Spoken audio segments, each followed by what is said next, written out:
जय श्री राधे कृष्णा। श्री ओम नमो भगवते वासुदेवाय। आज हम सुनेंगे माघ मास महात्म्य कथा के 13वें अध्याय की कथा। श्री विष्णु भगवान की जय हो, लक्ष्मी माता की जय हो।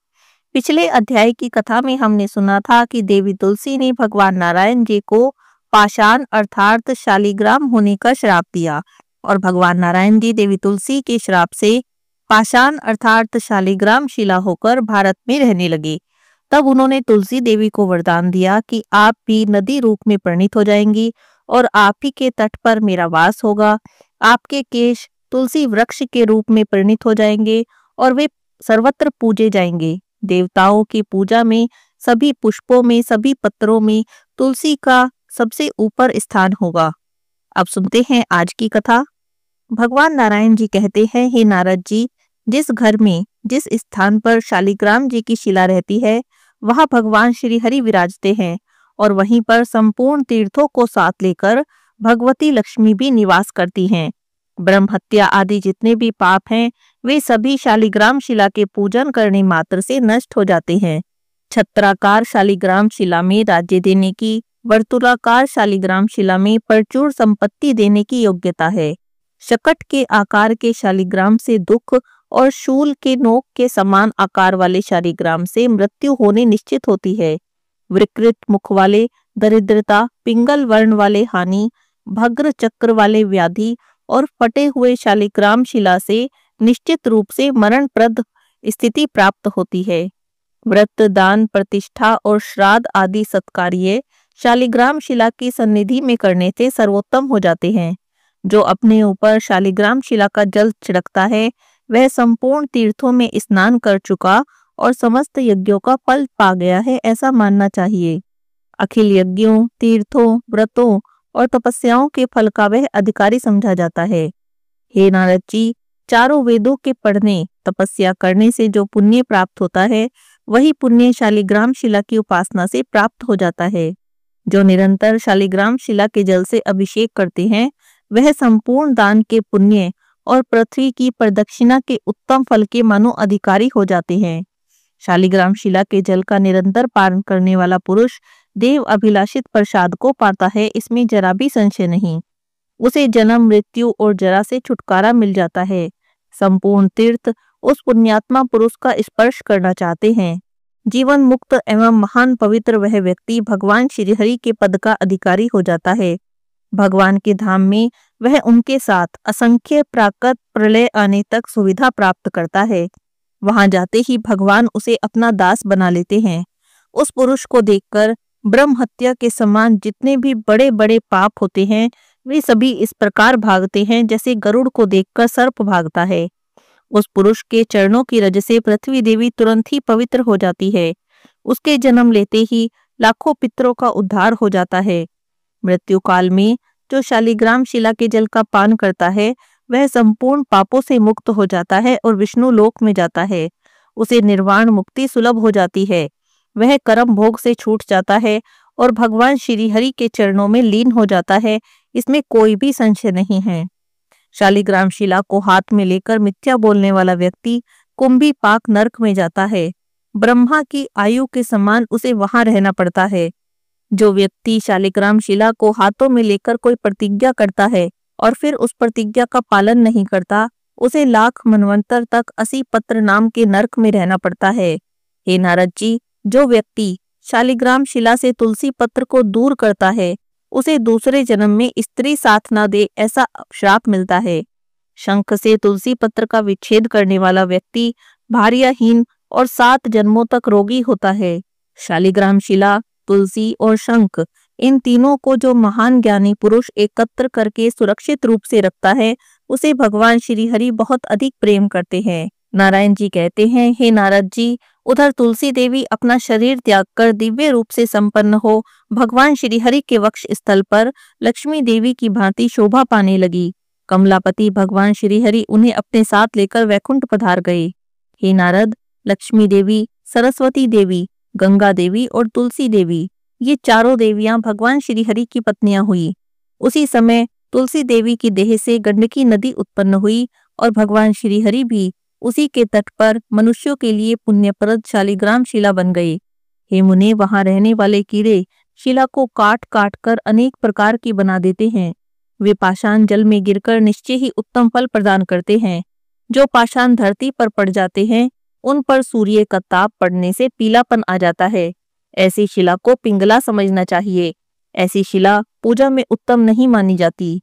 हे नारद जी, इस प्रकार ये सभी बातें मैंने आपसे कह दी। अब बताइए आप क्या जानना चाहते हैं। तब नारद जी कहने लगे, हे प्रभु, तुलसी देवी भगवान नारायण की प्रिया है, इसीलिए परम पवित्र है। अतएव वे संपूर्ण जगत के लिए पूजनीय हैं। परंतु इनकी पूजा का क्या विधान है, इनकी स्तुति के लिए कौन सा स्तोत्र है, यह मैंने अभी तक नहीं सुना है। हे मुने, किस मंत्र से उनकी पूजा होनी चाहिए? सबसे पहले किसने तुलसी देवी की स्तुति की? किस कारण से वह आपके लिए भी पूजनीय हो गई? ये सभी बातें मुझसे विस्तार से कहिए। नारद जी की बातें सुनकर भगवान नारायण का मुखमंडल प्रसन्नता से खिल गया। उन्होंने पापों का नाश करने वाली परम पुण्यमयी प्राचीन कथा को कहना आरंभ कर दिया। भगवान नारायण जी बोले, हे मुने सुनिए। भगवान श्री हरि तुलसी देवी को पाकर उनके और लक्ष्मी के साथ आनंद करने लगे। उन्होंने तुलसी देवी को भी गौरव और सौभाग्य में लक्ष्मी देवी के समान बना दिया। लक्ष्मी देवी और गंगा देवी ने तुलसी के नवसंगम सौभाग्य और गौरव को सहन कर लिया, परंतु सरस्वती देवी क्रोध के कारण यह सब सहन न कर सकी। सरस्वती देवी के द्वारा अपमान होने से तुलसी देवी अंतर्ध्यान हो गई। ज्ञान संपन्ना देवी तुलसी सिद्ध योगिनी और सर्व सिद्धेश्वरी थी। उन्होंने श्रीहरि की आंखों से अपने को सर्वत्र ओझल कर लिया। भगवान ने जब उन्हें नहीं देखा तो सरस्वती देवी को समझाया और उनसे आज्ञा लेकर वे तुलसी वन में गए। फिर उन्होंने लक्ष्मी बीज अर्थात श्रीम, माया बीज अर्थात ह्रीम, काम बीज अर्थात क्लीम और वाणी बीज अर्थात एम, इन बीजों का पूर्व में उच्चारण करके वृंदावनी इस शब्द के अंत में एम विभक्ति लगाई और अंत में स्वाहा का प्रयोग करके श्रीम ह्रीम क्लीम एम वृंदावन्ये स्वाहा इस मंत्र का उच्चारण किया।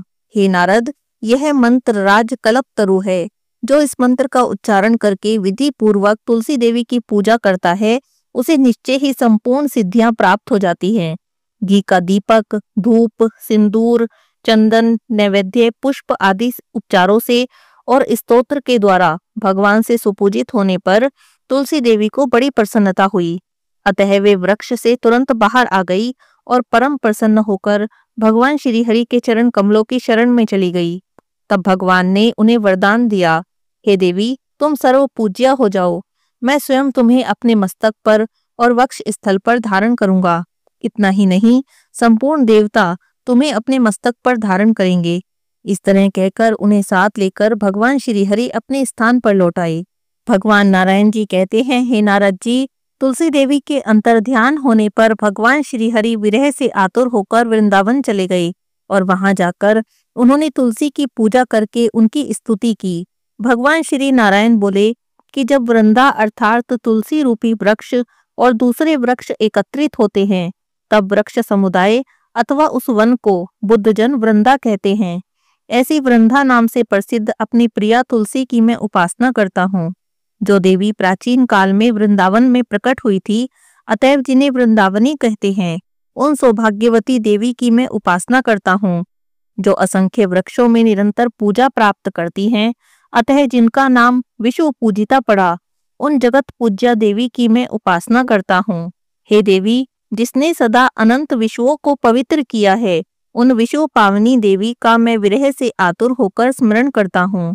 जिनके बिना अन्य पुष्प समूहों के अर्पण करने पर भी देवता प्रसन्न नहीं होते, ऐसी पुष्पों में सारभूता शुद्ध स्वरूपनी तुलसी देवी का मैं शोक से व्याकुल होकर दर्शन करना चाहता हूँ।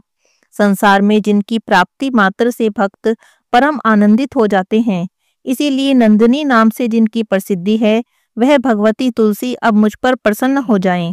जिन देवी की अखिल विश्व में कहीं तुलना नहीं, अतएव जो तुलसी कहलाती हैं, अपनी उन प्रिया की मैं शरण ग्रहण करता हूँ। वह साध्वी तुलसी वृंदा रूप से भगवान श्री कृष्ण की जीवन स्वरूपा हैं और उनकी सदा प्रियतमा होने से कृष्ण जीवनी नाम से विख्यात हैं। वह देवी तुलसी मेरे जीवन की रक्षा करें। इस प्रकार स्तुति करके लक्ष्मीकांत भगवान श्री हरि वहीं पर बैठ गए। इतने में ही उनके सामने साक्षात तुलसी देवी प्रकट हो गई। उन साध्वी ने उनके चरणों में मस्तक झुकाकर प्रणाम किया। अपमान के कारण उन माननी की आंखों से आंसू बह रहे थे, क्योंकि पहले उन्हें बड़ा सम्मान मिल चुका था। ऐसी प्रिया तुलसी को देखकर भगवान श्री हरि ने तुरंत उन्हें अपने हृदय में स्थान दिया। साथ ही सरस्वती देवी से आज्ञा लेकर उन्हें अपने महल में ले गए। उन्होंने शीघ्र ही सरस्वती देवी के साथ तुलसी देवी का प्रेम स्थापित करवा दिया। साथ ही भगवान ने तुलसी देवी को वरदान दिया, हे देवी, तुम सर्व पूज्या और शिरोधार्या हो, सब लोग तुम्हारा आदर और सम्मान करेंगे। भगवान विष्णु के इस प्रकार कहने पर मैं देवी परम संतुष्ट हो गई। सरस्वती देवी ने भी उन्हें अपने हृदय से लगा लिया और अपने पास बैठा लिया। हे नारद जी, लक्ष्मी देवी और गंगा देवी, इन दोनों देवियों ने मंद मुस्कान के साथ विनय पूर्वक साध्वी तुलसी देवी का हाथ पकड़ के उन्हें भवन में प्रवेश कराया। वृंदा, वृंदावनी, विश्व पाविनी, विश्व पूजिता, पुष्पसारा, नंदिनी, तुलसी और कृष्ण जीवनी, ये तुलसी देवी के 8 नाम हैं। यह सार्थक नामावली स्तोत्र के रूप में वर्णित है। जो भी मनुष्य तुलसी देवी की पूजा करके इस नामाष्टक का पाठ करता है, उसे अश्वमेध यज्ञ का फल प्राप्त हो जाता है। कार्तिक की पूर्णिमा तिथि को तुलसी देवी का मंगलमय प्राकट्य हुआ था और सर्वप्रथम भगवान श्री हरि ने उनकी पूजा की थी। जो कार्तिक पूर्णिमा के अवसर पर विश्व पावनी तुलसी देवी की भक्ति भाव से पूजा करता है, वह संपूर्ण पापों से मुक्त हो जाता है और भगवान विष्णु के लोक में जाता है। जो कार्तिक महीने में भगवान विष्णु को तुलसी पत्र अर्पण करता है, वह 10,000 गोदान का फल प्राप्त करता है। इस तुलसी नामाष्टक के स्मरण मात्र से संतानहीन मनुष्य पुत्रवान बन जाते हैं। जिन्हें पत्नी नहीं है, उन्हें पत्नी प्राप्त होती है। बंधुहीन व्यक्ति बहुत से बांधवों को प्राप्त करता है। इसके स्मरण से रोगी रोग से मुक्त हो जाते हैं और बंधन में पड़े हुए व्यक्ति बंधन से भी छूट जाते हैं। भयभीत पुरुष निर्भय हो जाते हैं और पापी पापों से मुक्त हो जाते हैं। हे नारद जी, यह तुलसी स्तोत्र मैंने तुम्हें बता दिया। अब ध्यान और पूजा विधि बताता हूँ, ध्यान से सुनो। तुम ध्यान को तो जानते ही हो, वेद की कनव शाखा में इसका प्रतिपादन हुआ है। ध्यान में संपूर्ण पापों को नष्ट करने की अबाध शक्ति है। ध्यान करने के पश्चात बिना आह्वान किए भक्ति पूर्वक तुलसी के वृक्ष में षोडशोपचार से देवी की पूजा करनी चाहिए। परम साध्वी तुलसी देवी पुष्पों में सार हैं। ये पूजनीय और मनोहारिणी हैं। संपूर्ण पाप रूपी ईंधन को भस्म करने के लिए ये प्रज्वलित अग्नि की लपट के समान है। पुष्पों में अथवा देवियों में किसी से भी इनकी तुलना नहीं हो सकती। इसीलिए सब में पवित्र रूपा इन देवी को तुलसी कहा गया। ये सबके द्वारा अपने मस्तक पर धारण करने के योग्य हैं। सभी को इन्हें पाने की इच्छा है। विश्व को पवित्र करने वाली ये देवी जीवन मुक्त हैं। मुक्ति और भगवान श्री हरि की भक्ति प्रदान करना इनका स्वभाव है। ऐसी भगवती तुलसी की मैं उपासना करता हूँ। विद्वान पुरुष इस प्रकार का ध्यान, पूजन और स्तवन करके तुलसी देवी को प्रणाम करें। हे नारद जी, ये तुलसी देवी की पवित्र कथा मैंने आपसे कह दी। जो कोई भी भक्ति पूर्वक तुलसी देवी की इस कथा को सुनता है, पढ़ता है अथवा दूसरों को सुनाता है, उसके सभी पाप इसी प्रकार नष्ट हो जाते हैं, जैसे बड़े से बड़े दावानल को अग्नि जलाकर भस्म कर देती है। हे नारद जी, अब बताओ तुम और क्या सुनना चाहते हो। नारद जी ने आगे भगवान नारायण जी से क्या कहा, हम अगले अध्याय की कथा में जानेंगे। आज के अध्याय की कथा हम यहीं पर समाप्त करते हैं। श्री विष्णु भगवान की जय हो, लक्ष्मी माता की जय हो, तुलसी माता की जय हो।